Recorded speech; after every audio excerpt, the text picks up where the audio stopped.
कहानी शुरू होती है एक छोटे से गांव में, जहां मिट्टी की गलियां थीं, खपरेल के घर थे और लोग सादगी में जिंदगी गुजारते थे। उसी गांव के एक कोने में रहती थी एक बेहद गरीब लेकिन नेक दिल इंसान की फैमिली, अयूब, उसकी बीवी फातिमा और उनके दो बच्चे अली और मरियम। अयूब मजदूरी करता था। सुबह सुबह उठता, वुजू करता, नमाज पढ़ता और फिर रोजी रोटी की तलाश में निकल जाता। काम चाहे जैसा भी मिले, खेतों की निराई, लकड़ियों की कटाई या कुएं से पानी खींचना, अयूब कभी पीछे नहीं हटता।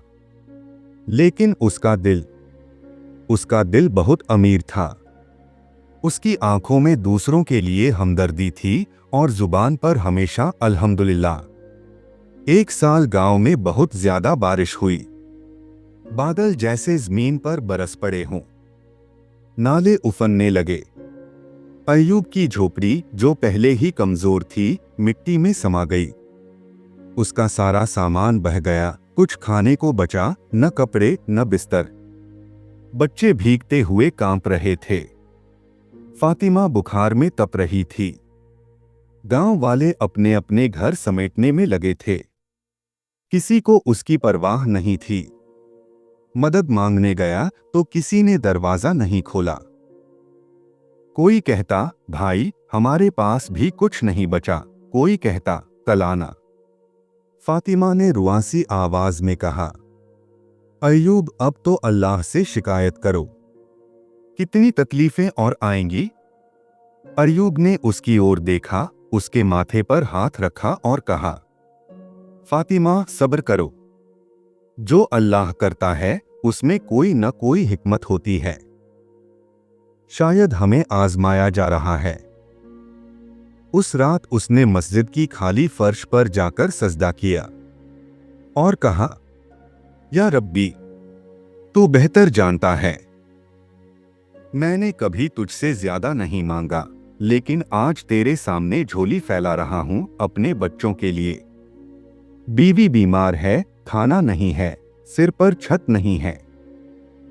लेकिन फिर भी मैं जानता हूं कि तू रहम करने वालों में सबसे ज्यादा रहम करने वाला है। दिन बीते, हफ्ते बीते, किसी ने खाना नहीं दिया, न कोई काम मिला।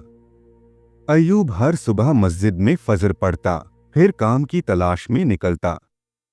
कभी गांव के बाहर खेतों में, कभी जंगल में, कभी किसी शहर जाने वाली गाड़ी में, लेकिन लौटता हमेशा खाली हाथ। उसकी बीवी अब और ज्यादा बीमार हो गई थी। मरियम के होंठ सूख चुके थे। अली की आंखों में सवाल थे, अब्बा कब खाना मिलेगा। उस रात भी मस्जिद में सिर्फ अयूब था, अकेला।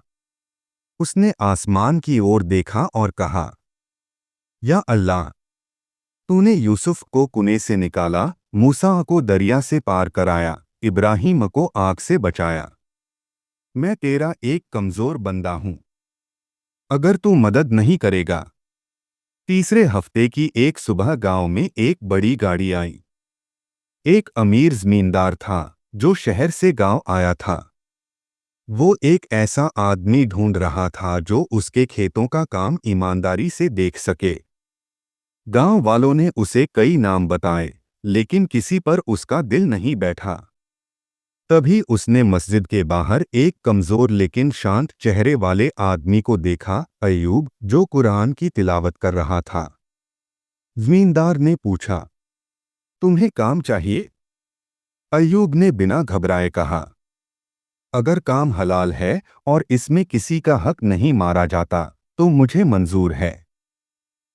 वो जवाब सुनकर जमींदार हैरान रह गया। उसने कहा, मेरे पास तुम्हारे लिए खेत हैं, घर है और तनख्वाह भी, लेकिन मुझे ईमानदारी चाहिए। क्या तुम निभा पाओगे। अयूब की आंखों में चमक आ गई, लेकिन जुबान फिर भी नर्म रही।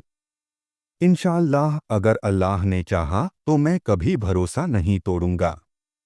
बदलती किस्मत। अगले ही दिन अयूब अपनी बीवी और बच्चों के साथ जमींदार के मकान में जा बसा।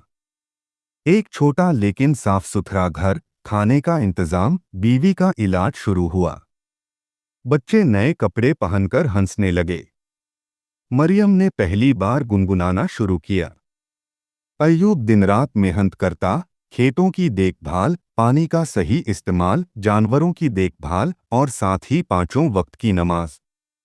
कुछ ही महीनों में जमींदार उससे इतना खुश हुआ कि उसने आधा खेत ही उसके नाम कर दिया।